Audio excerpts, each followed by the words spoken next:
una permanente política peruana de agresión armada a nuestra patria, el Ecuador. Y es importante puntualizar algunos hechos, porque las mismas circunstancias de que el Perú quiso rodear a su agresión en 1941 se reproducen ahora en 1981.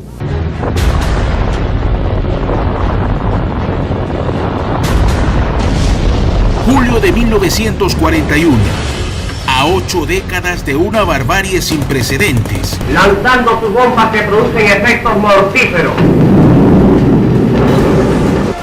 Donde un país pacífico y trabajador fue atacado sin misericordia por un ejército poderoso y ambicioso que lo sobrepasaba de largo en armas y hombres, barcos, aviones y tanques. Donde una provincia fue totalmente destruida en una escalada bélica sin precedentes en América del Sur. Vitotveo presenta un especial al cumplir los 83 años de la invasión peruana. Y la rebeldía del pueblo orense para defenderse y levantarse de la única agresión bélica de la historia en Sudamérica. El especial de los 83 años de la invasión peruana. Una producción de Vitotveo. En julio de 1941, el Perú invade Ecuador. Y con ello se inicia 8 décadas de combates en diferentes etapas. Un canal importante a nivel mundial es el World War II, Segunda Guerra Mundial. Hace un reportaje importante documentado que da la verdadera pauta de lo que sucedió en el conflicto armado, pero totalmente desequilibrante a favor de Perú, y cómo se inicia esta escalada bélica.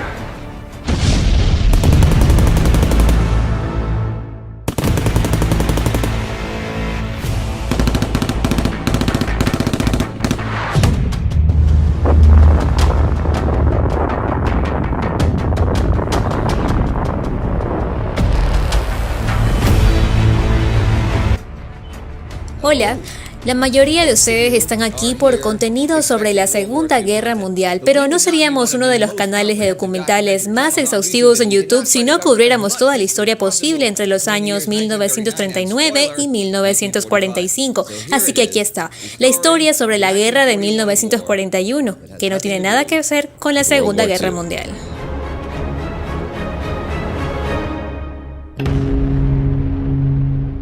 Bienvenidos a la Segunda Guerra Mundial en tiempo real, episodio especial acerca de la guerra de Ecuador y Perú, que no se trata sobre la Segunda Guerra Mundial, y he decidido que este formato se llame Nada que hacer con la Segunda Guerra Mundial.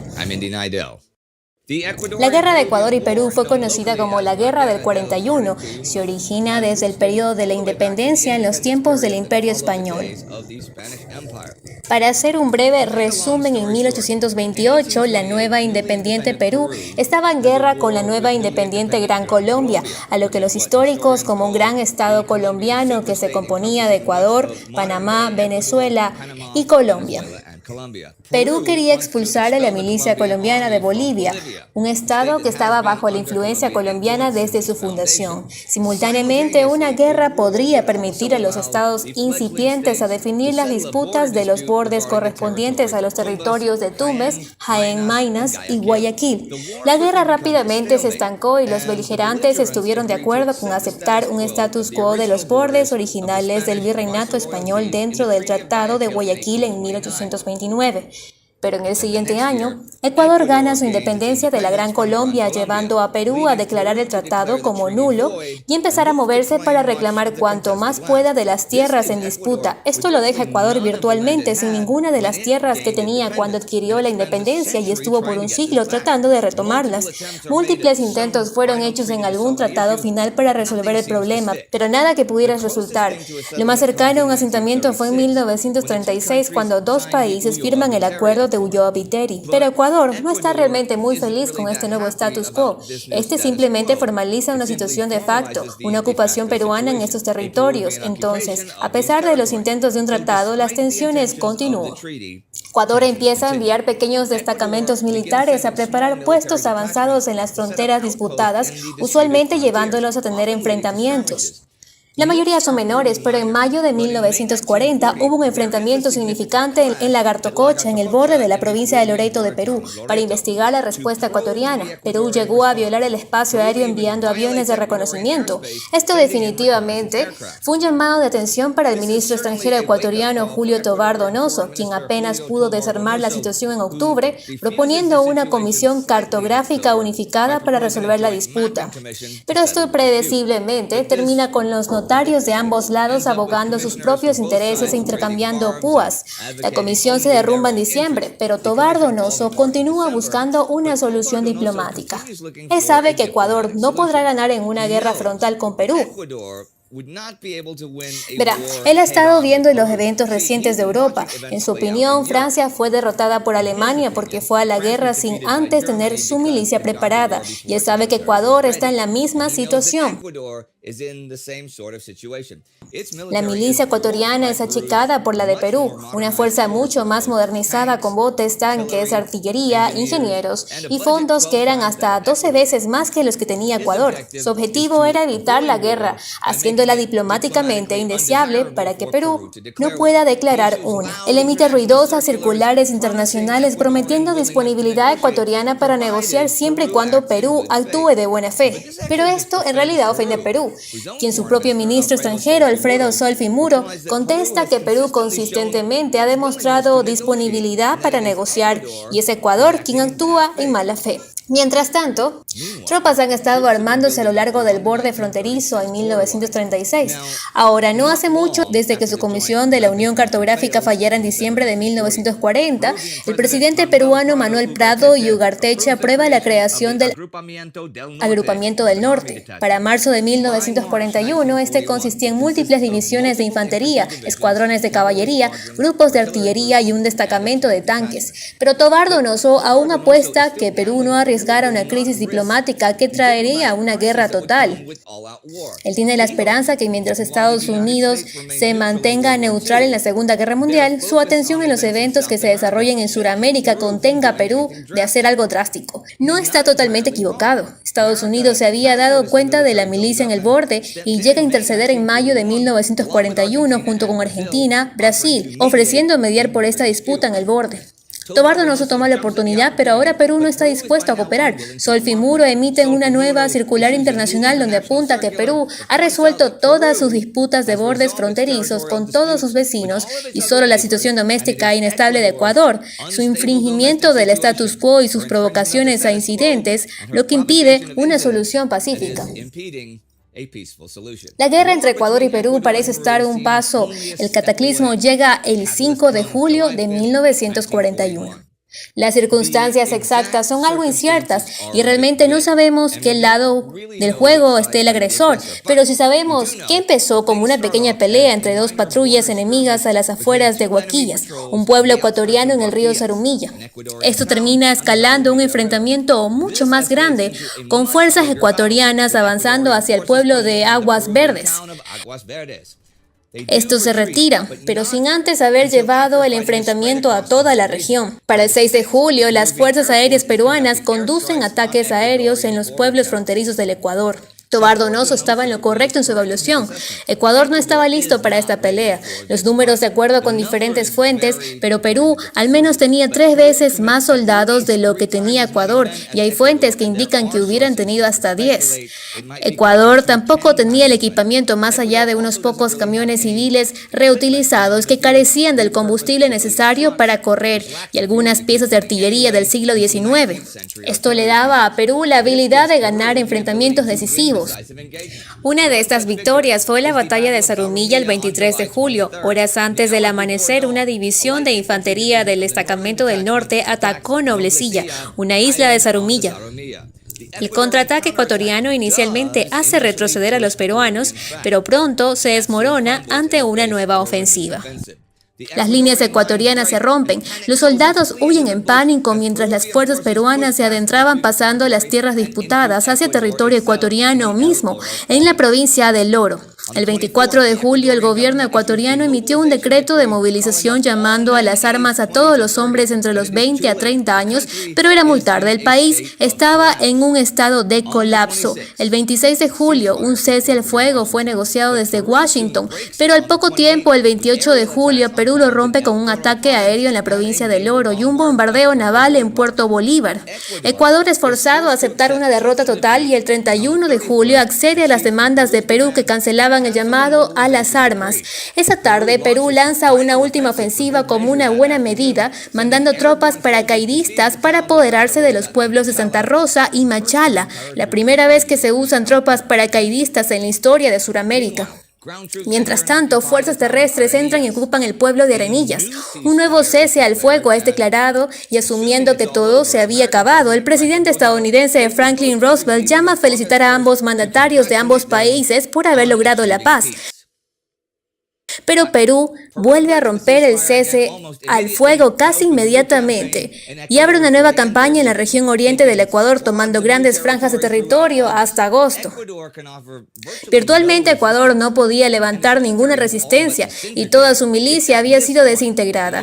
En este punto, donde Estados Unidos, Brasil y Argentina intervienen y demandan un término a las hostilidades, las cosas se calman, pero peleas esporádicas continúan hasta el 2 de octubre cuando la Convención de Talara establece una zona de mediación internacional entre ambos países. Las consiguientes negociaciones en el año fueron un triste asunto para Ecuador. Diplomáticos desesperadamente trataban de sacar algo de las actas, pero Perú no se movería y se rehusaba a mover sus tropas del territorio ecuatoriano hasta que Ecuador acepte incondicionalmente un retorno del borde fronterizo en 1936. Para ese entonces, Estados Unidos está activamente involucrado en la Segunda Guerra Mundial y ve la situación de Ecuador como una molesta distracción pequeña. Finalmente, los dos países firman el Protocolo de Paz, Amistad y Límites de Río de Janeiro el 29 de enero de 1942.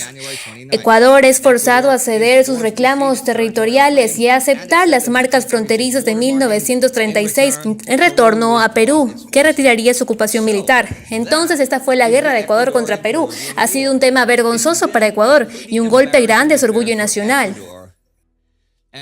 Perú pasó pisoteando el territorio ecuatoriano y se rehusó a agasajar a cualquier concesión territorial, mientras Ecuador encontró pocas amistades y una audiencia con elevado desinterés internacional. Pero la disputa aún no se acaba. Más guerras vendrán a lo largo del siglo XX y las cosas no se terminarían hasta 1998, cuando ambos países firmaron un acuerdo de paz definitivo.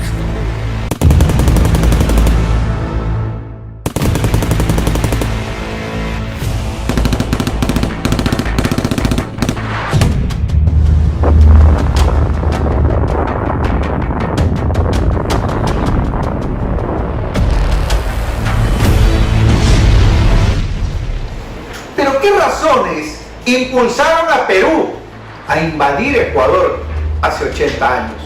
Un militar histórico, un héroe de la patria, el general Paco Moncayo, y un historiador documentado como el doctor Jacinto Velázquez nos dan minuciosamente los detalles que originaron que Perú invada Ecuador.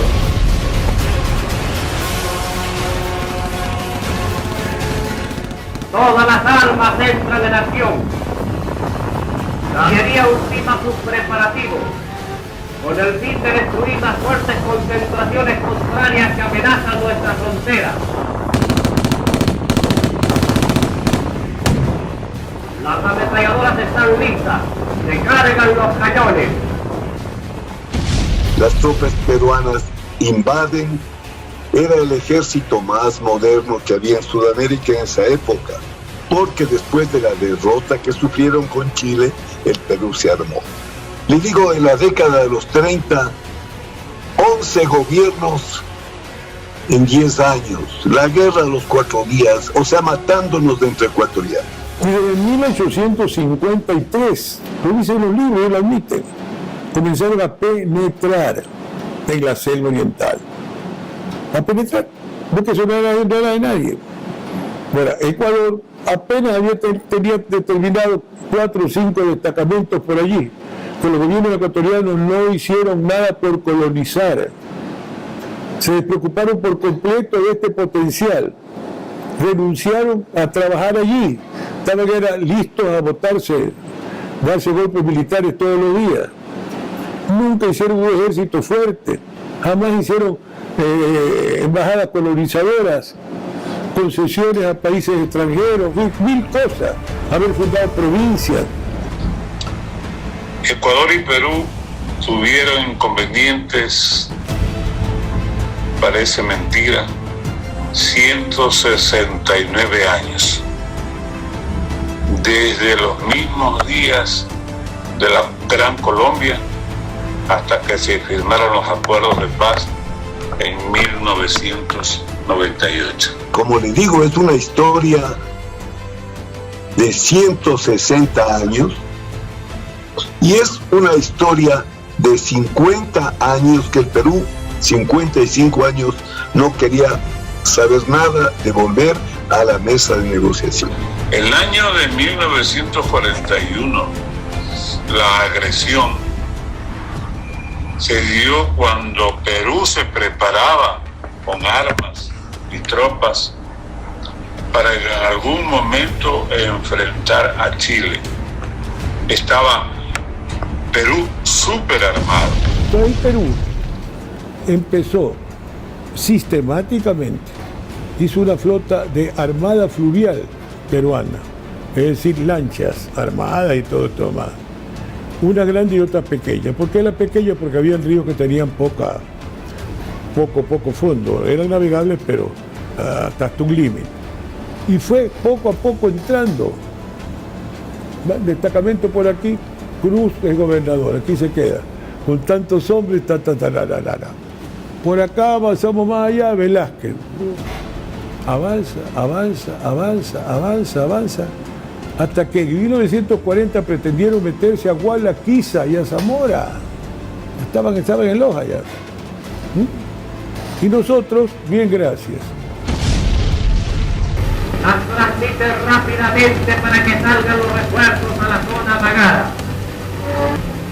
La organización es perfecta. Salen velozmente destacamentos constituidos por todas las armas.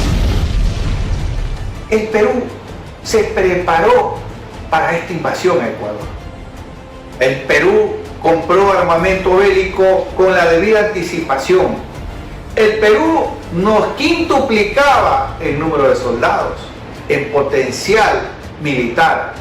El doctor Jacinto Velázquez nos detalla las grandes diferencias que existieron para el combate entre ambos países. Como infantería, artillería, zapadores, transmisiones, sanidad y otras tropas especializadas. Planeó la invasión, que la invasión no es de un día al otro, pues. Usted tiene que prepararse. Se comenzó a preparar años antes y en la conferencia de 1936 en Washington la abandonó, renunció a la conferencia. Y el 37 hasta el 40 siguieron las penetraciones. Es decir, yo hoy día llego a Riobamba, mañana llego a Baranda, por ahí me sigo hasta Azogue, etc. Hasta que ya estuve todas posesionados y ahora sí viene la invasión. Y Ecuador vivía una profunda crisis económica. Las Fuerzas Armadas estaban debilitadas por falta de recursos. Y cuando se dio la agresión, la diferencia entre un país, entre las fuerzas de un país, eran tales que un coronel Rodríguez, que estaba en toda la frontera, mandó una comunicación al gobierno al gobierno de Arroyo del Río, diciéndole: estamos peleando en soldados 1 contra 100 y en armas 1 contra 1000.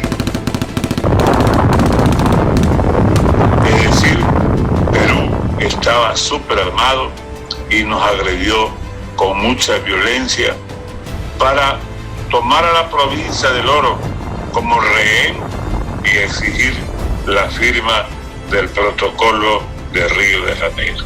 Con este protocolo perdimos nuestra salida al Amazonas y quedamos con los territorios más o menos que hoy tenemos. Tuvieron que firmar lo que el Perú quiso. Y desde ahí, más de 50 años, el Perú reclamaba la revisión porque en una parte no era ejecutable este protocolo. Y tuvimos varios problemas desde el 42. Tuvimos la guerra de Paquilla, por ejemplo, en el 81. Tuvimos el problema del destacamento Pachacuti en el 90 y el 95 esta guerra que fue muy importante. ¿Por qué? Porque el Perú no quería aceptar nada. En 1942 se acabaron todos nuestros problemas con ustedes, con los ecuatorianos. Lo único que hay que poner unos pocos hitos en la frontera y se acabó. Una interminable columna motorizada de tropas de infantería y artillería avanza hacia la zona amenazada. La máquina militar funciona con precisión matemática. El 12 de octubre de 1492 llega Cristóbal Colón a América. En julio de 1941 invade Perú, Ecuador. Han pasado aproximadamente 449 años, pero jamás se dio lo que pasó entre Perú y Ecuador, porque jamás se ha visto que aviones argentinos bombardeen ingenuas poblaciones chilenas, porque nunca aviones paraguayos sobrevolaron lanzando bombas a inocentes poblaciones de Venezuela. Es decir, entre ningún país de América hubo un ataque bélico aéreo brutal, bestial, sobre otra población indefensa de cualquier país de América, salvo una, la de 1941. Solo el Perú fue capaz de bombardear con una tremenda flota de aviones a un territorio desarmado como fue la provincia del Oro. Eso no ha habido nunca en la historia de América Latina. Solo el Perú fue capaz de intentar destruir como lo hicieron Machala, Puerto Bolívar, Pasaje y Santa Rosa. Pasaje cayó, es de capital importancia en la vida comercial de la provincia del Oro. El oro, la provincia mártir de Latinoamérica. Esta es la primera vez en los últimos 500 años desde que Colón pisó América, más de 5 siglos y 28 años, que se produce un ataque bestial, un ataque despiadado de un país a otro, a poblaciones indefensas, un bombardeo aéreo implacable, cruel, inhumano, sin precedentes, único en la historia de América Latina desde que en 1492 Cristóbal Colón llegó al continente. Lanzando sus bombas que producen efectos mortíferos. 5 ciudades orenses, Machala, Santa Rosa, Pasaje, Arenillas y Puerto Bolívar, fueron masacradas por la aviación peruana sin que nadie las haya defendido. Como Puerto Bolívar, cayó Machala, capital de la provincia del Oro.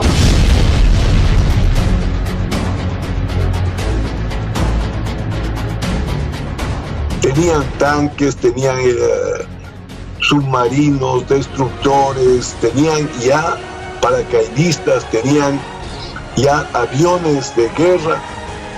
Y el Ecuador, como le digo, después de una década infame, apenas tuvo 2.000 soldados con fusiles, metralladoras, casi sin abastecimiento. Y entró el Perú casi como en una parada, ocupó la provincia del Oro, bombardearon poblaciones indefensas.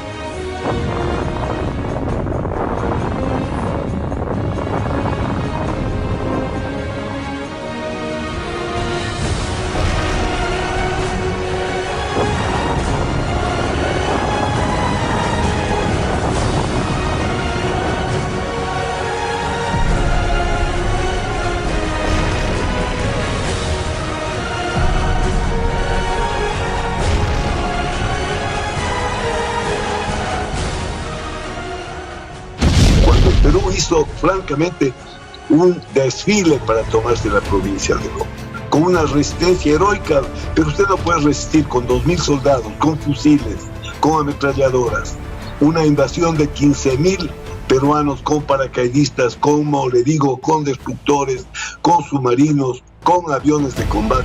Los artilleros siguen despejando la maleza en los sitios donde deben emplazarse los cañones. Estos son colocados en posición. Y después nos impusieron el protocolo de Río de Janeiro.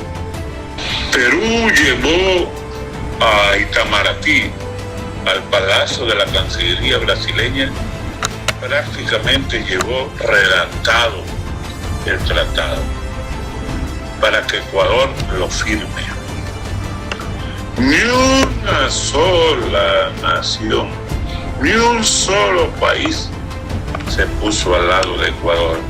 Todos los países de América contra Ecuador. Lo cercaron a Ecuador. El canciller Sommerwells de los Estados Unidos obligó al Ecuador a firmar ese protocolo y puso como garantes, escúcheseme bien, puso como garantes a Estados Unidos, que le había robado territorios a México, le había robado Texas. Puso como garantes a Brasil y Argentina, que le habían robado a Paraguay en la guerra, en la guerra del sur, en la Triple Alianza. Y pusieron de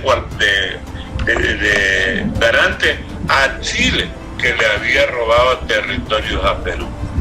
Así, los 4 países que ya habían tenido experiencia de usurpadores legalizaron las actividades del usurpador y obligaron al Ecuador a firmar ese protocolo nefasto. Recibimos de la audiencia de Quito 1 millón de kilómetros cuadrados y hoy estamos apenas en 256.000. Es decir, hemos perdido el 75% del territorio que heredamos. ¿Qué fue lo que obtuvimos en Cenepa?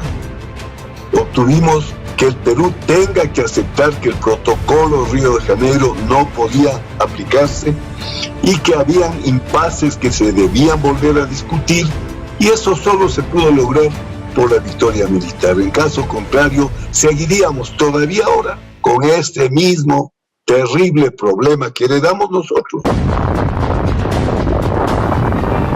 Bombas de grueso calibre y de gran fuerza explosiva, posiciones establecidas cerca del río Zarumilla, y se miden las distancias correspondientes. Entonces, veamos las consecuencias de lo que sucedió. Y luego, lo más importante aquí, como los orenses defendieron estoicamente, hasta más no poder.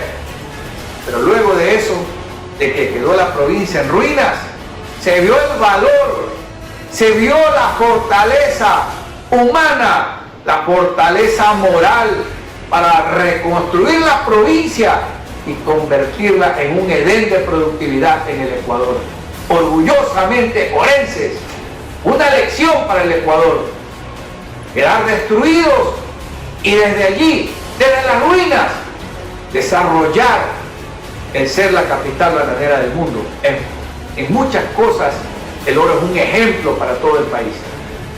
Con esto cerramos lo que para mí constituye un orgullo enorme el poder ofrecer esta documentación histórica para que los 17 millones de ecuatorianos sepan la realidad de lo que sucedió con nuestra provincia y los ataques de Perú. Pero los ecuatorianos en su mayoría no se quedaron a vivir con el usurpador. Prefirieron el éxodo, prefirieron marcharse, prefirieron dejar las cosas de toda su vida, sus bienes, sus recuerdos, sus muertos en los cementerios, sus casitas, sus modestas viviendas, prefirieron dejar eso antes que vivir con el Perú, convivir con el invasor. Y se produjo el famoso éxodo que tomó diferentes direcciones, pero que de parte de Machala fue dirigido hacia Guayaquil. Muy pocos son los ecuatorianos que se quedaron a vivir con los peruanos. Ellos ocuparon la provincia en la parte occidental. Cuando trataron de irse a Cuenca, los peruanos fueron derrotados en Porotillo. Y cuando trataron de subir a Zaruma y Piñas, los peruanos fueron derrotados en Panupali. Es decir, no fue fácil y tuvimos la enorme tarea, digo tuvimos porque somos orenses, la enorme tarea de reconstruir desde las cenizas, porque la guerra de rapiña se llevó todo. Se llevó el zinc de los techos, se llevó pianos, pianolas, máquinas de coser, se llevó todo lo que era útil, se llevó el ganado, se llevó todos los bienes de los machaleños. Con yataganes perforaron toditos los colchones de toditas las viviendas. Fue una guerra de rapiña y tuvimos que regresar para reconstruir nuestra provincia.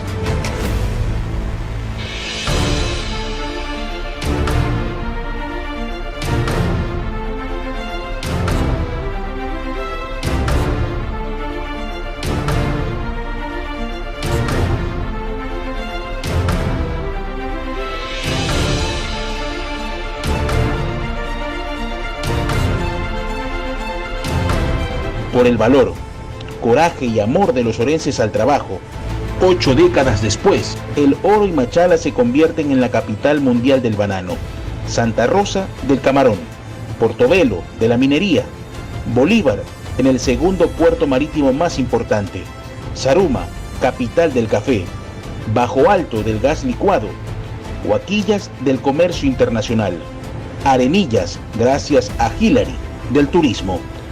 Todo eso, esfuerzo puro de los valientes emprendedores orenses, porque ser orense es ser de la tierra de Zoila Ugarte, Marcel Laniado, Esteban Quirola, Manuel Encalada, Voltaire Paladines Polo, Ismael Pérez Pazmiño, Luis Larrea Alba, Carlos Cueva, Vito Muñoz Ugarte, Sigifredo Chuchuca, Carlos Sánchez Aguilar, Euclides Palacios y tantos otros prominentes hombres y mujeres ecuatorianos que con su esfuerzo y trabajo se encargaron de poner en lo más alto el nombre de la provincia del oro. ¡Que viva el oro! Por siempre y para siempre. Nuestra gran pasión, oídeme, es y debe ser el Ecuador. Este Ecuador que no lo queremos enredado en lo intrascendente, sino en lo valeroso, luchador, infatigable, forjando un destino de grandeza. El Ecuador heroico que triunfó en Pichincha, el Ecuador de los valerosos de hoy, heroicos luchadores de Paquilla, Machinaza y Mayaicu, inmolados en esas legendarias trincheras. El Ecuador heroico de la cordillera del Cóndor, el Ecuador eterno, unido en la defensa de su heredad territorial, el Ecuador democrático capaz de dar lecciones históricas de humanismo, trabajo y libertad. Este Ecuador amazónico desde siempre y hasta siempre. ¡Viva la patria!